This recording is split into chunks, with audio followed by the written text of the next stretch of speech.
ฮัลโหลเจะของ ว่าจังได๋สิเอาเท่าใดของงวดนี้โอ้ยเอา10,000พุ่นติเลขบัญชีตัวเก่าบ่คะอ๋อธนาคารเก่าโอเคแต่ว่าบ่ได้พอหมื่นเด้เอา2,000ก่อนเนาะโอ้ยตอนนี้อั่นนี่เขาอยู่นี่ล่ะมาเบิ่งวัตถุดิบสิป้อนโรงงานแหมอดเอาเด้อตาเจ้าของโรงงานเป็นต้นเดือนหน้าเขาสิเปิดโรงงานเด้เดือนหน้าเขาสิเปิดโรงงานเอาไป2,000ซะก่อนเนาะบ่ทันมีตอนนี้จ้าขอ10,000ได้2,000ก็เอาซะก่อนซ้ำนี่โอเคบ่หวังว่าคงสิเข้าใจนะเข้าใจตรงกันเนาะค่ะดูแลตลอดนั่นล่ะดูแลตลอดซัปพอร์ตเสมอ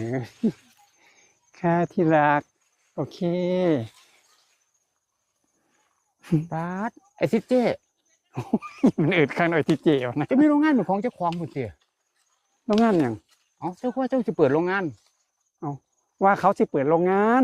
เขานี่คือเขาใดเขาคุณแม่เจ้าของโรงงานน้ำตาลคุณแม่ อ๋อเจ้าสิไปตัดอ้อยรับจ้างบัดเนี่ยนี่มัน โอ้ขมูบ่าวหูนี่เขาสิให้อหย่างเจ้าหูบ่ ให้อย่างนี่อย่าง นี่บักกอก